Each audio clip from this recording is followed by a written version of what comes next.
You're very welcome along to the Matchbook Football Podcast. After, I would say, an eventful enough Premier League weekend, plenty of talking points, and we're straight back into the action with a full midweek slate, and some interesting ties. So very much looking forward to the thoughts of Mark O'Haire and Adrian Clarke. I'm your host, Daniel Hussey from Matchbook. And before we get going, just a pointer in the direction. If you don't have a Matchbook account, the markets we tend to cover, and for Matchbook people who bet on Matchbook Betting Exchange, you can avail of the exchange markets, but also bet builder options there as well. Enter the bonus code POD50 if you want £50 worth in free bets when you bet £50 for new customer only.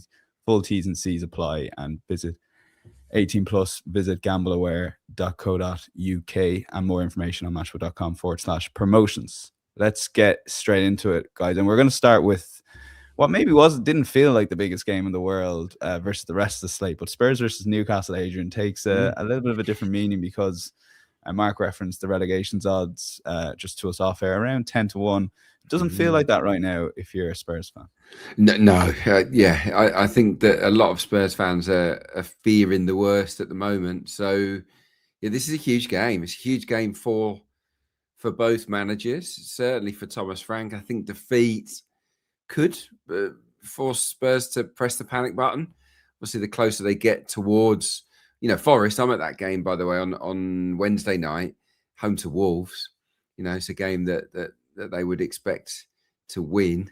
They could be dragged right into sort of Forest level.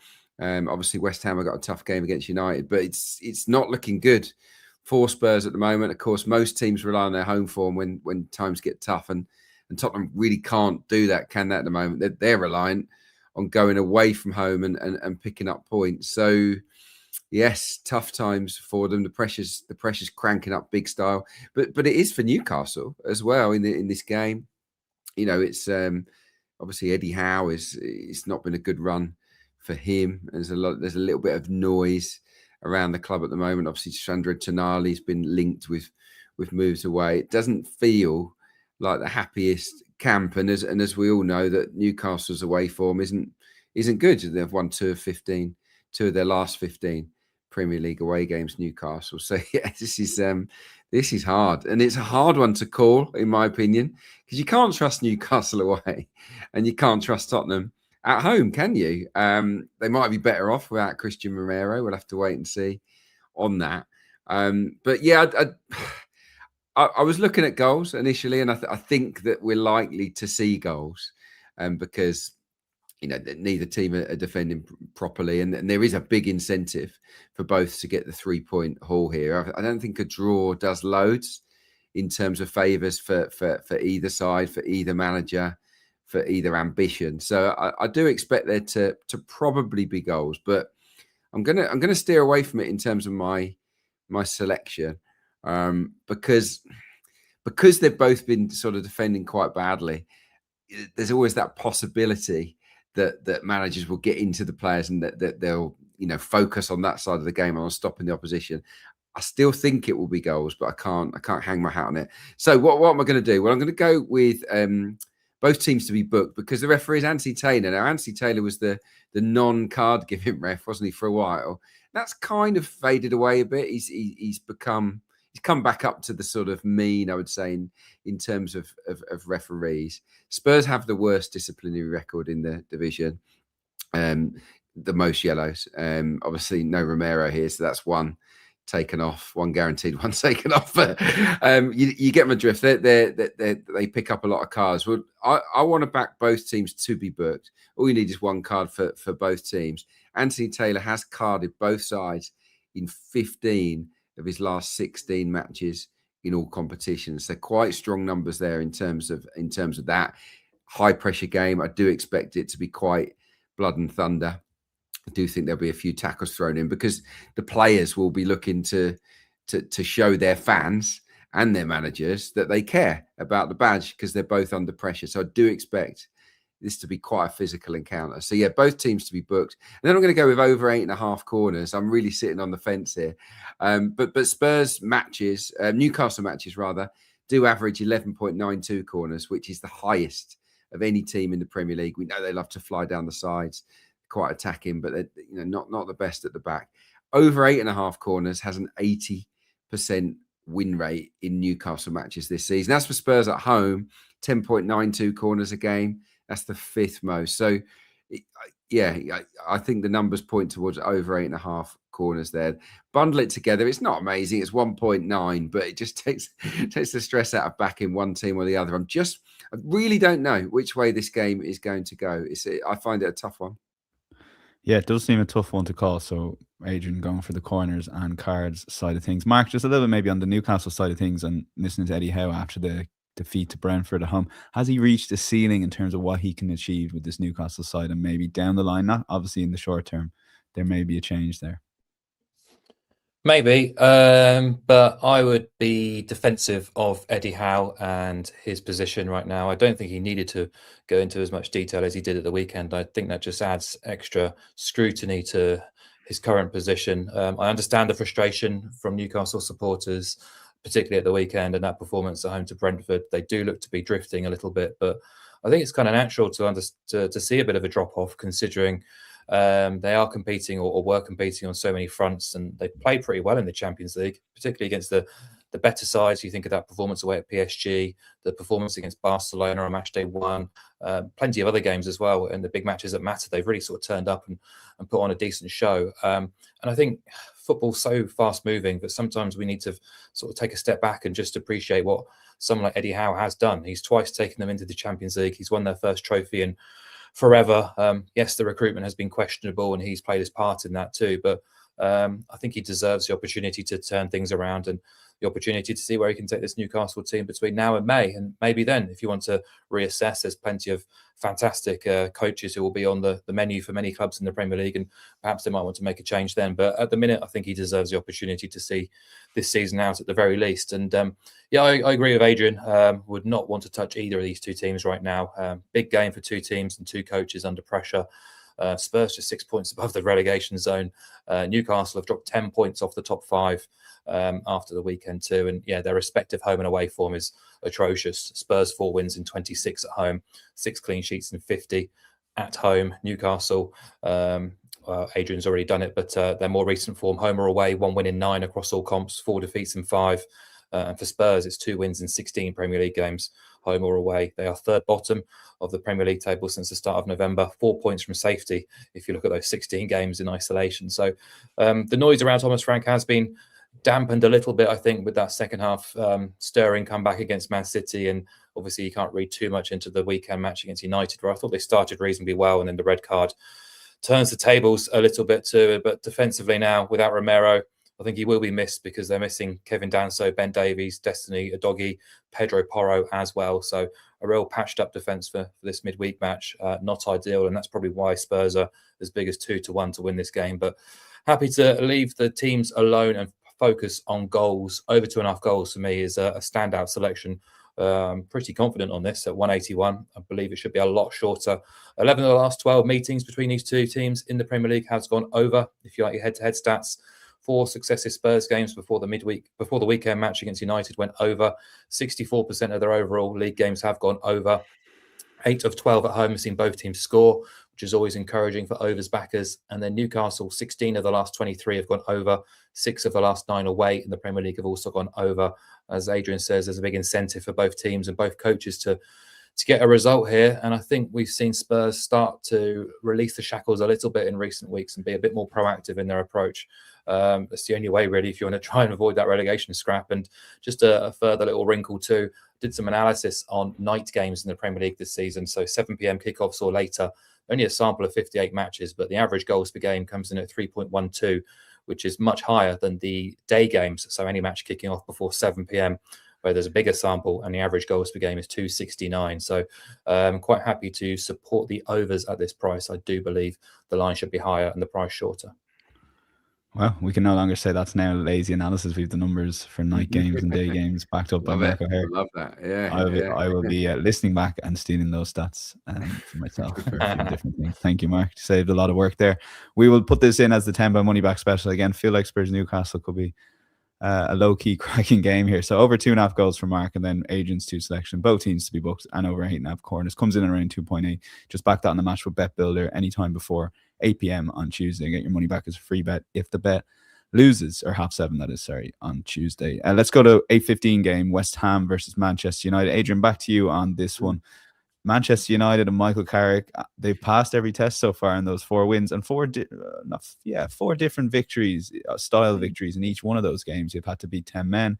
They had to score a last-minute winner when they maybe didn't play that well and gave away a lead. And obviously home and away performances against 2 top sides. Yeah. Away to West Ham, is this like the 5th sort of test? It just feels like there's a new challenge being thrown to Michael Carrick every single game. Well, there's going to be, aren't there? But like, he couldn't have done anything more, could he? He certainly galvanised the team, and the quality of their play has been good. I think the balance of the side, obviously, he's been helped by the fact that he's able to sort of go again with the same group of players. Haven't really suffered any major injury blows, have they, of late? And I think that the formula is sort of clicking, and he'll keep that ball rolling, won't he? That's the aim of the game. But yeah, those 2 brilliant performances against City and Arsenal.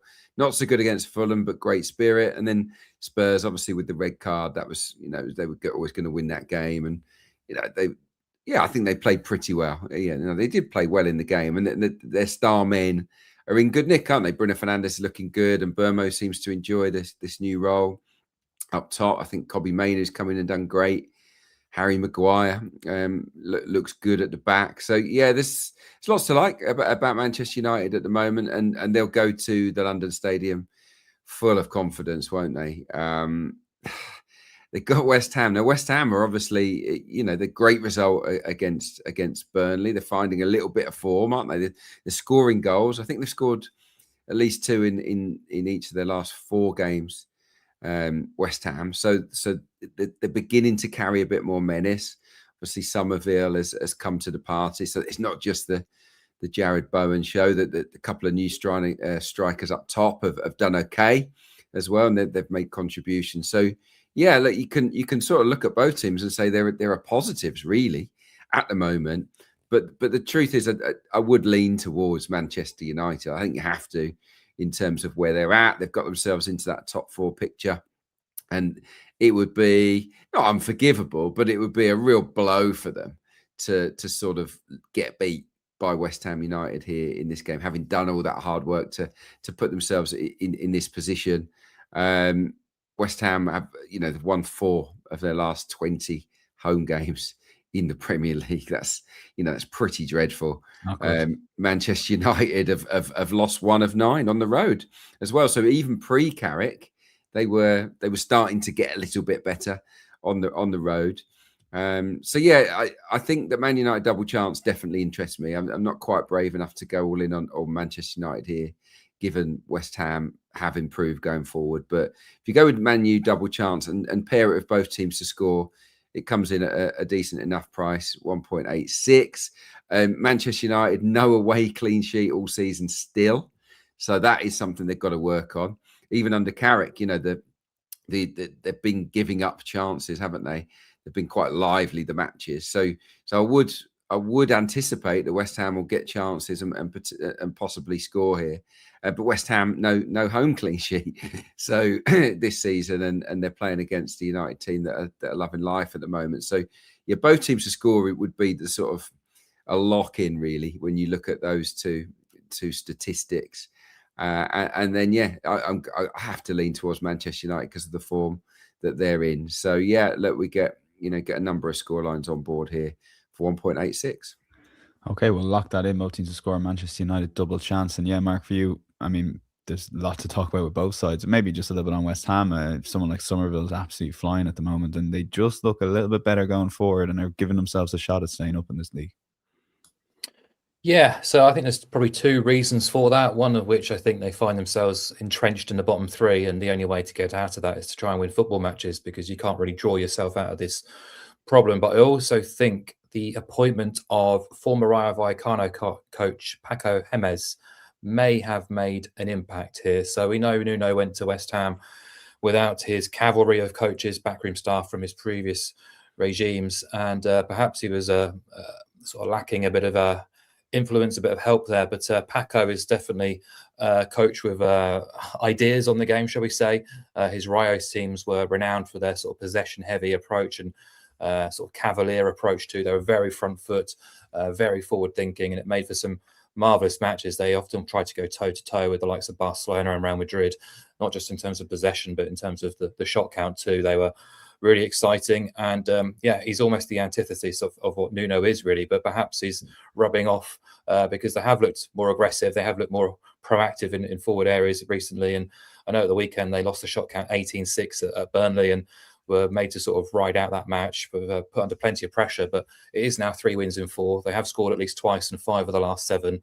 Someone like Tati Castellanos, who looked like a proper West Ham signing, I thought he was going to absolutely flop in the Premier League. He's made a really good contribution to leading the line. You're getting so much great support from Bowen and Somerville, as you say, 2 players off the ball on either flank who can make things happen. And Somerville, I think he scored 1 goal since joining the club in August 2024, has now scored in 5 straight games. He's driving at defenders, delivering dangerous balls, but also getting into the box to support the attack with Castellanos and Bowen. So, yeah, I like West Ham at the minute. They're quite fun to follow, which is quite refreshing. Over 2.5 goals has landed in 8 of the last 10. BTDS has landed in 12 of 17. 9 of their 12 home games have gone over. 10 of Man United's 12 away games have gone over. So I think goals have to be the bedrock to any bet in this particular game. And I've got the same stat here as Adrian in terms of both teams have still not yet kept a clean sheet in their respective home and away games. So I think you've got 2 teams who will be confident going into this match and 2 teams who will be trying to play. And I think there's decent ingredients there for a goal-heavy game. Unfortunately, we're not going to get over 2.5 goals on its own. But I'm going to back both teams to pick up a card, and that boosts the price up to 195. And Simon Hooper is refereeing here. He's given at least 3 cards in 12 of 15 league games, 4 or more in 10 of those. 15 of West Ham's last 17 have seen at least 3 cards. They've been booked in 88% of all matches.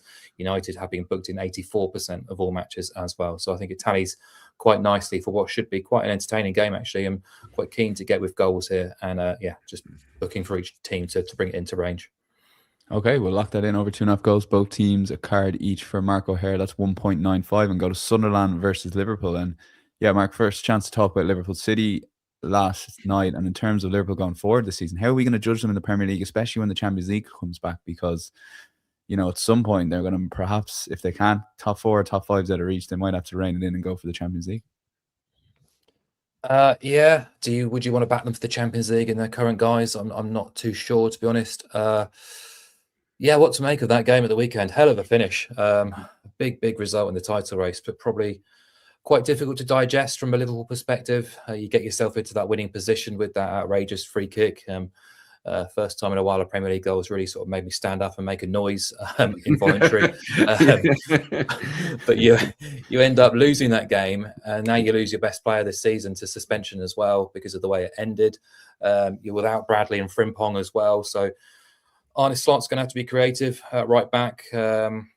Speaking to a few people, I don't know why he doesn't take Robertson across and try and play him at fullback, because the other option is Endo or Curtis Jones, and he's been trying to fill in his best player out of position. And as good as Szoboszlai's been this season, he was really at fault for that second goal by not stepping out in time. So, problems to organise, problems to sort for Liverpool here. And I don't think it's easy to just pack it up and go again mentally after what happened at the weekend. And this is a difficult game, really awkward assignment for them next. Sunderland away.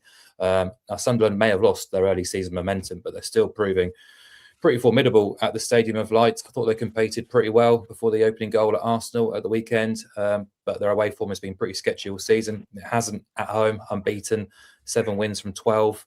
Arsenal, City have been here and failed to win. Villa have been here and failed to win. You look at the reverse game, they went away to Anfield, largely limited Liverpool to sort of half chances. I think it was 1 big chance according to Opta. I know there's still no Granit Xhaka, but I think they can be much, much more competitive than the odds suggest here. The odds are all being driven by the underlying metrics, which we know have painted Sunderland in a pretty poor light, second bottom on expected points. But they've defied those numbers for most of the season, especially at home. And I don't think they should be as big as 5.1 at home to a Liverpool team who's won twice in 10 away league games, losing half of those. This is a Liverpool team who've won just 4 times on their travels in the Premier League all season. They've conceded at least twice in 8 of those 12 away games. They've actually got a worse defensive record away from home than Wolves, who are rock bottom. So I'm not rushing to back Liverpool sub 1.8. And the only solution, therefore, is to back Sunderland with a half-goal start at 2.3, which I think is a really big price for an unbeaten home side.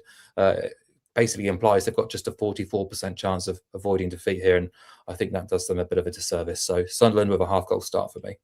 Okay, that is, of course, on the Asian handicap. And yeah, Adrian, Mark brings up an interesting point, just in general on expected goals, and interesting to get your thoughts, because they do drive these markets, and it's obviously probably the most important data point. But at some point, a team like Sunderland, small sample size, obviously 25 games, but you can go, this is just the way they set up, and they're very good at consistently outperforming their XG. So at some point, you've got to maybe take that into account. Yeah, they score good goals, and the goalkeeper is excellent. Yeah, they give up a lot of shots, Sunderland, but for me, they're always difficult to play against. I don't think they've given many teams an easy ride this season. Certainly not the top teams. I mean, the Arsenal game was an absolute war, and they did brilliantly to get the 2-2. The City game was unbelievable, one of the best 0-0 draws I've seen in years.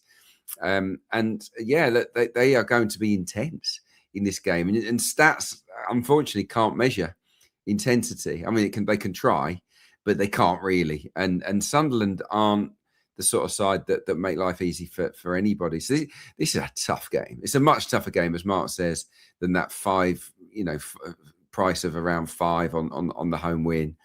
I do have a hunch that Liverpool might win, but I can't back them at that price. I just think after the disappointment of what happened against Man City, they will see this as an absolute must-win and really go for it and really focus harder on this match, even though they've got no right back, and the balance of their team is going to be impacted quite badly, I would suggest. But I still think they've got enough in forward areas to create chances against Sunderland and to potentially get enough goals to win the game. But I can't back them to do it. I prefer both teams to score.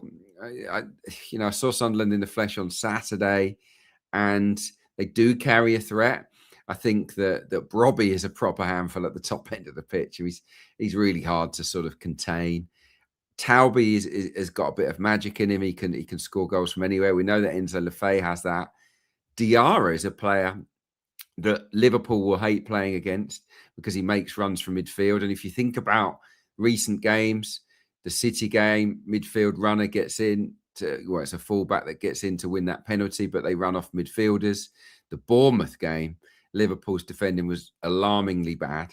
And I do think in general, they've lacked a bit of an appetite to track runners properly in midfield this season, Liverpool, and Diarra will absolutely test them in this home match. And Lebris is a good manager. He'll raid down Sunderland's left for fun. Got no doubt about that. So I think Sunderland can score here. They've scored in 11 of 12 matches at the Stadium of Light against a depleted Liverpool defence. The intensity they've got. Liverpool, by the way, 8 of their 12 away games, both teams to score has landed. Matches on the road for Liverpool have averaged 3.33. So, yeah, there's not really much of a body of work that suggests Liverpool go there and grind out a 1-0. That's for sure. So, yeah, I like both teams to score. Sunderland have got the stats behind them. They've got the game to take to Liverpool and to cause them problems. But this is Liverpool, and Liverpool have got Wirtz, they've got Ekitike, they've got Salah, they've got real good players. And it's even though that long run of games where they consistently scored every game for, I don't know, over a year, even though it's come to an end, I still think they're going to score in 8 or 9 out of 10 matches, Liverpool. So, yeah, in what I regard as still quite a tricky game, it's a bit of a trappy one. I think both teams to score is what I've landed on, 1.87. Okay, we will lock that in and move on to Thursday night, Brentford versus Arsenal. And yeah, Mark, Keith Andrews, it's not just the results. I even like the way it's both my bias and unbiased opinion. I'd like to think at some point I can bring my bias aside and listen to Keith Andrews as any normal Premier League manager. But I thought his comments on Wizza were just really good. Like you could see how upset he was about the unsavory, as he called it, exit from him. And despite it being 6 months down the line, he was making sure in that press conference to bring that up. And you can see some of that Brentford team playing with a little bit of that fire in the belly versus other matches. And it was just a sensational performance, I thought, from start to finish. Yeah, they really sort of thrived in the chaos of that match. And I liked him post-match when it was put to him about potentially qualifying for Europe. And he sort of joked that he'll be going on holiday to Europe, but that's all he's going to talk about for the time being. So, yeah, it'd be dangerous to dismiss Brentford. They're coming into this game with their first ever win at Villa Park, their first win at St James's Park in about 90 odd years. I think Keith Andrews is quite clearly the manager of the season so far, based on where Brentford are right now, what he inherited. To be safe from relegation with 13 games left to play is quite astonishing, really. But beating Arsenal is going to take an almighty effort, really. My numbers make the match prices pretty much bang on, actually. I had Arsenal at 1.7. The Matchbook Exchange has them as 174 now, so slight movement since this morning. But Arsenal come into this. I think they've reacted pretty well from that Man United defeat. I think Adrian talked about previously about Mikel Arteta sort of having a bit of a team meeting and asking his team to sort of refresh their mindsets after that to sort of just try and play without the pressure. And it's certainly worked wonders, because back-to-back wins to nil, scoring 7 goals in the process. They've looked back to their old selves, I think, defensively too. I know they conceded 3 against United, but 2 were bangers from distance, and the other was from a big error. And outside of that, I didn't think United created too many clear-cut opportunities, and that's been the case for Arsenal for a while now. 5 Premier League games, 4 clean sheets, giving up an average of 0.34 expected goals in those 5 games, and a total of 3 big chances, which is back to the old Arsenal of old, really. So while this is an awkward assignment, a different proposition for them. They've coped pretty well in the reverse game.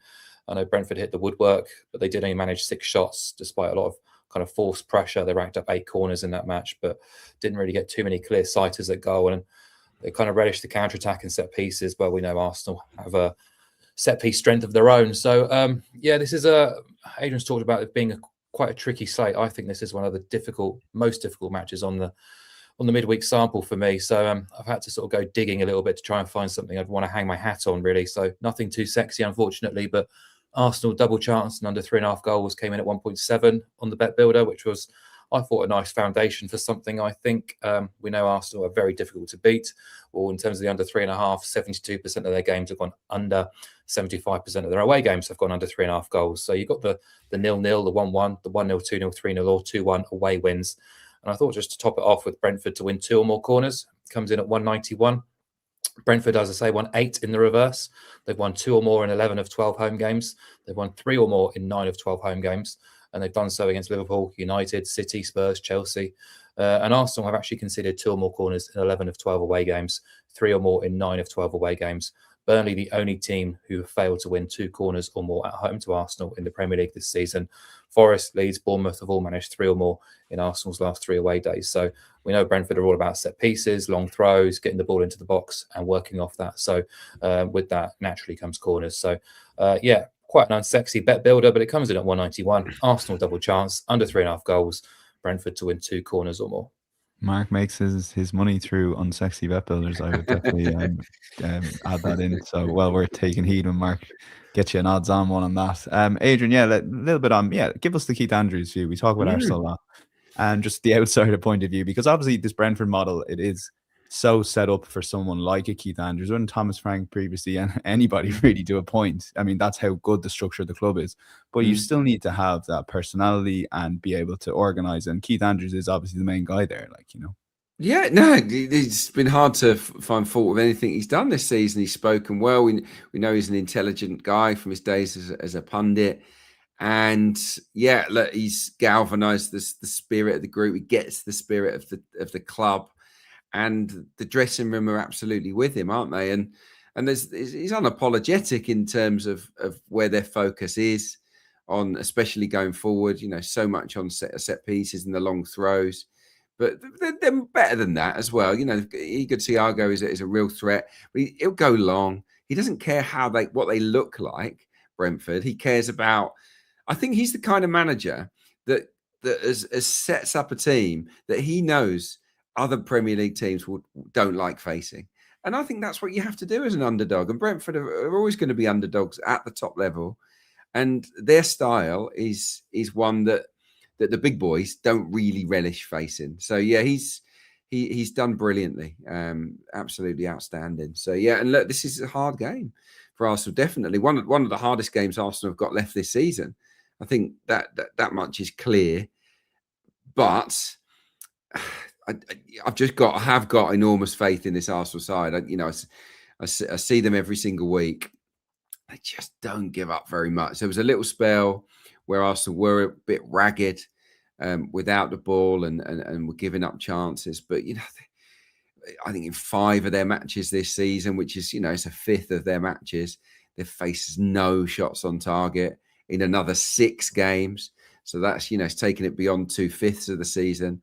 They've faced a maximum of 1 shot on target. And there's I think there's 3 games where they've faced 2 shots on target.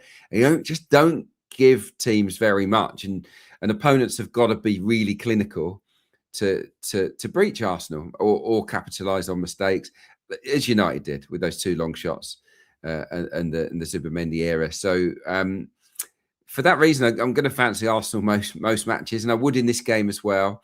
I do think that they'll go there with a real focus, because I'm expecting City to beat Fulham, which will pile the pressure on. But I think that this team are in a better place now than they were a few weeks ago, certainly mentally. Brentford don't keep many clean sheets at home, only 3 from their 12 matches, even though they've got a brilliant home record, only 3 clean sheets. So I'd fully expect Arsenal to score. And if Arsenal score, they've got a great chance of winning the game.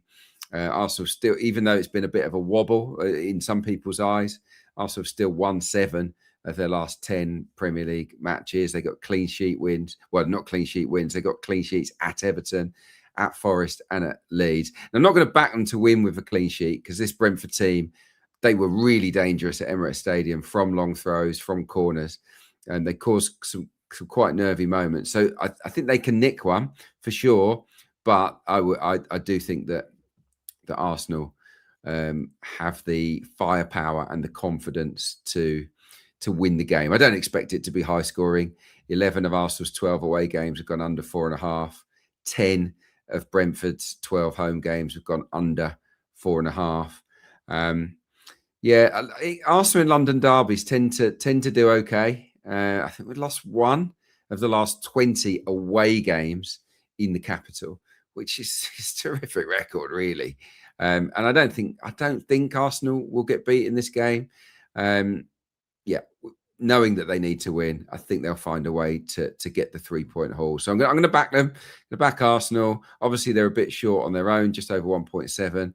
If like me, you think it'll be a max of 4 goals, then that price gets boosted to the right side of evens at 2.08. So I'm happy to take that on. Okay, we'll lock that in on insights.matchbook.com if you want a recap of the 4 main games that we cover, but also the bets coming up here. And Mark, we'll start with you. Tom Brady feels that Birmingham are still in the promotion hunt. He wants his club in the Premier League next season. Have they got a sniff of the playoffs? They're only 2 points off, and they host West Brom, who we've covered week on week here about how dreadful their form is right now. Yeah, this kind of leads into my long shot. So should I do my other selection first? Yeah, go for your other selection, actually. I'll lead in. Yeah, lead in at the end, right? Yeah. And then I'll sort of read the 2 in together. Yeah. So Wednesday in the Eredivisie, Nek Nijmegen are playing Utrecht, and Nek Nijmegen have the chance to go second in the table, which is utterly remarkable. We talk about Brentford doing incredible things in the Premier League. Well, Nek Nijmegen, if they went in second in the Eredivisie, is astonishing, really. A hell of a season. They've won 8 of 10 unbeaten league games since early November.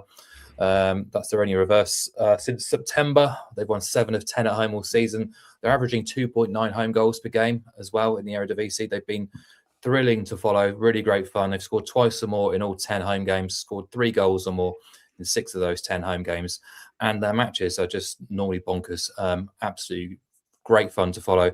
4.33 goals per game. 86% have gone over. 81% have seen both sides score at home. 9 of 10 have gone over. 7 of 10 have seen both sides score. And they've kept only 3 clean sheets all season.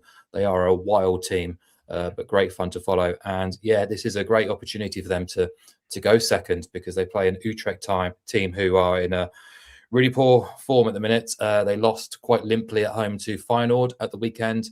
That's their 4th loss in 5. They are winless in 9. They've lost all 4 trips to the top 9. But they have scored in 17 of 21 league games this season. They don't concede many, but they always concede. They've only managed 3 clean sheets themselves. So both teams to score is always a big runner whenever Utrecht play. It's always a massive runner whenever Nijmegen play. So just combine the two and we can get Nijmegen to win and both teams to score at 325. So 9 of their 12 league wins this season have seen both sides score. And 4 of Utrecht's 5 defeats on their travels have also seen BTTS land as well. So I think Nijmegen to win is around about 166, 170. We're getting 325 by just including the BTTS angle, which looks like it's going to have a decent legs for it. So yeah, quite happy to be with Nijmegen. Okay, and we'll go for Adrian's 2 selections and back to you, Mark. Adrian, start with Charlton versus Stoke. Both teams to score no in the championship. Yeah, look, both teams drew 0-0 at the weekend, and I always think I don't know whether Mark's on his fancy spreadsheets has got data on sort of back-to-back 0-0s. I'll maybe set him that challenge, but it always seems to me that often it's like the London buses. You often get little runs of them. I wonder whether that is the case. But anyway, these are 2 of the lowest scoring sort of sides in the championship. Both teams to score no has landed in 4 of the last 5 Charlton matches. It's landed in 4 of their last 8 at home. Only 4 teams have scored fewer goals. The Nathan Jones side as well. They're relatively low scorers, particularly at the Valley, actually, where they've only got 15 in 14 matches, which isn't great. Only Sheffield Wednesday and Oxford have actually scored fewer goals in front of their own supporters in the second tier. So Charlton, I can see them blanking, but obviously we don't need both teams to blank here. Just one of them will do. It could be Stoke. I mean, 70% or 7 of their last 10 have seen both teams to score no come in. So this bet has landed 70% of the time across the last 10 matches. They've blanked in 5 of those 10. They've kept clean sheets in 5 of those 10 as well. So, and they do have the best defensive record in the division, Stoke City. So, yeah, this does stink a little bit of a 0-0 or a 1-0 either way. So, yeah, when I saw a price in excess of 1.9 on BTTS, no, that was winking at me. So, yeah, 1.94 is the price. Okay, second selection, and to pick these games sometimes, Adrian. We have 90th in the Football League Pyramid, hosting 89th in the Football League Pyramid, and your bet won't surprise people based on that introduction, I'd say. Yeah, they're normally stinkers, aren't they? These sort of games. I mean, my long shot last weekend was that 0-0, by the way, West Brom and Stoke. All I needed was a Stoke goal, so that was really frustrating. I knew it was going to be under 2.5 goals, but yeah, never mind. I'm hoping for better luck with Shrewsbury versus Barrow. I want both teams to score no again, and I want to pair it with under 3.5 goals. That's even money. It's a huge game at the bottom of League Two. Both teams have changed managers lately. Both have got guys who haven't really managed in the EFL before, so they've taken a little bit of a risk. Both teams to score no has come in 7 of the last 9 Shrewsbury games. They've blanked in 3 of their last 4. No, they've blanked in each of their last 3. They've blanked in 4 of their last 6 as well, Shrewsbury. They've lost 7 of 9. It's been really bad. 9 of the last 11 have gone under 3.5 goals as well. So Shrewsbury keep on losing low-scoring matches is the pattern. Barrow are in shocking form. They've lost 5 on the spin. They've lost 7 of their last 8. They can't score. They've won once since October the 15th, which I think you'll agree is ages ago. I mean, they haven't had a clean sheet, actually, since October. So that's a slight concern in regards to maybe this selection. But on closer inspection, when they've played the weaker teams, the teams around them at the bottom, against the bottom 8, 6 of their 11 games have come in with both teams to score no landing. And look, over the course of this season, Barrow, just 29% of their games have gone 4 goals or more. It doesn't happen very often. So yeah, given the context, given the fact that neither team has any confidence at all at the moment, given the fact that defeat would be a bit of a disaster for both, I do love both teams to score no here and under 3.5 goals at even money. Okay, 2 games to look forward to, at least from a betting perspective, perhaps, maybe. Hopefully the spectacle is brutal. And there's 2 low-scoring games there for Adrian: Charlton, Stoke, and Shrewsbury versus Barrow. Mark, we built it up earlier. Birmingham City, Tom Brady still thinks they're in line for the playoffs and a return to the Premier League next season. And you're going to double them up here within any other bets section, but then into your long shot at home to West Brom. Yeah, this is a great opportunity for them to get into the playoffs. If they beat West Brom, they will be in the top 6, and I would back them to do so. So that is my first and main selection here: West Brom to win, Birmingham to win, 194. I think that's a lovely price. I know Adrian opposed West Brom in his long shot at the weekend, played out a dreadful 0-0 with Stoke. Really, really awful stuff. A combined XG came in under 0.8 in that match. So. Yeah, they're now 1 point above the drop zone, but still in dire straits. And this is a really tough midweek match, bit of a regional rivalry too. But go away to a St Andrews Stadium, which will be buzzing. Birmingham spent a lot in the window, not just in the summer, but also in January again, with that intention to make the top 6 and try and gain for promotion. Had a bit of a mid-season slump, but they seem to have found themselves again. But they've been largely excellent at St Andrews anyway. Just the 1 defeat in 15, 8 wins this season, 4 wins in 6 unbeaten across all venues now, scoring twice or more in 4 of those fixtures as well. But we know about Albion, how atrocious they've been, especially on their travels. 12 defeats and 14 away. 9 losses and 13 home or away in the Championship, 10 losses and 15 against top half teams. It's been pretty brutal for Baggy supporters. So Birmingham on the nose looks a terrific bet at 194 on the Matchbook Exchange. That's my bread and butter here. But for long shot territory, I'm going to chance BTTS alongside that Birmingham win for a 4.7 shots. Now, both teams have scored in 11 of 15 at St Andrews this season. Birmingham haven't kept a clean sheet at home since the 4th of November. It's 2 clean sheets in 17 league games, home or away. Both came away at the lowest goal scorers in the division, Oxford and Sheffield Wednesday. So their games do tend to be pretty lively, entertaining affairs. And whilst Albion have failed to score in 3 or 4, they have scored in 5 of the last 8 away.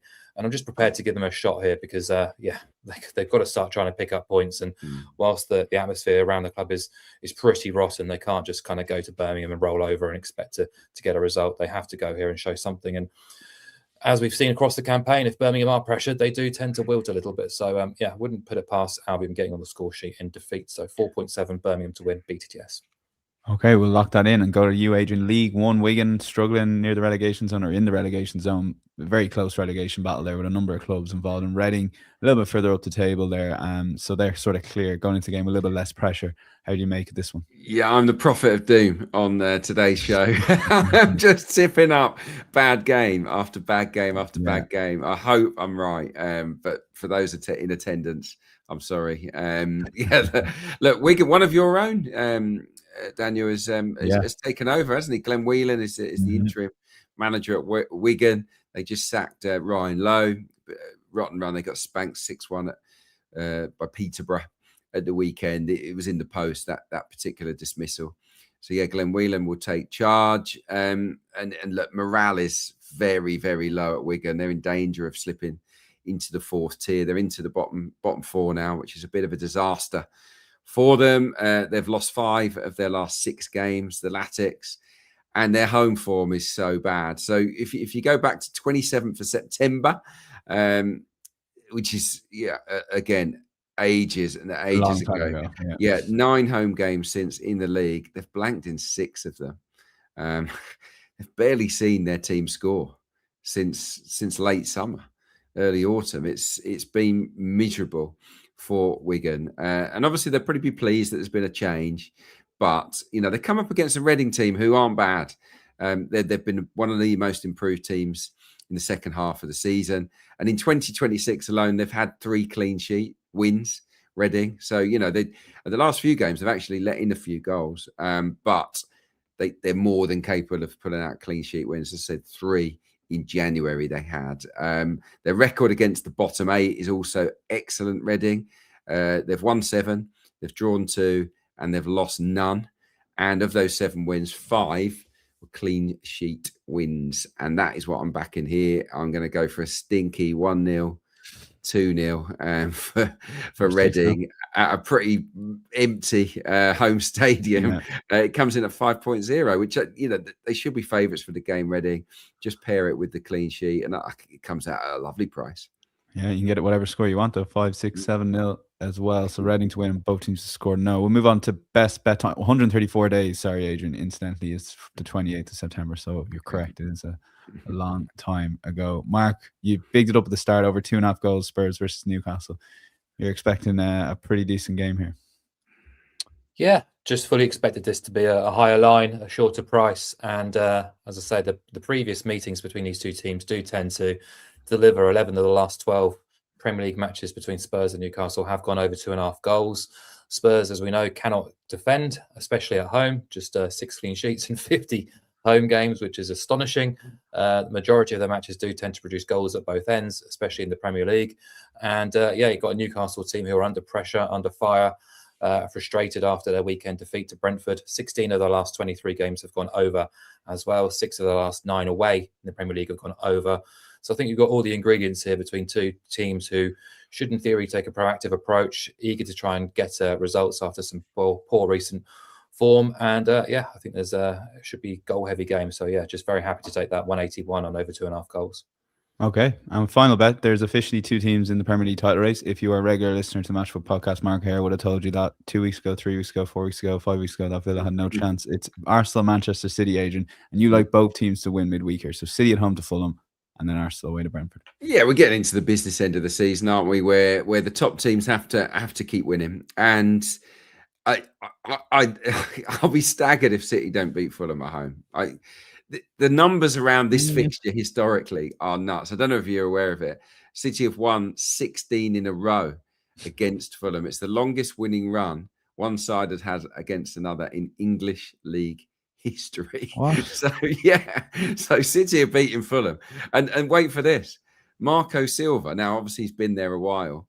Yeah. He's lost all 13 of his Premier League games against Manchester City. That's with Fulham and with other clubs. It's the most one manager has had with 100% losing record. So they got no chance.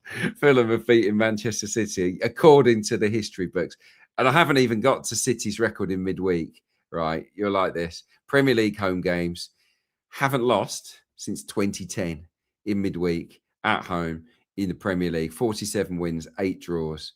It's a quite extraordinary run for Manchester City. I've talked about Arsenal and how they really should beat Brentford. It's a tricky game. There's no denying that. It's an awkward one, and Arsenal will have to be on it.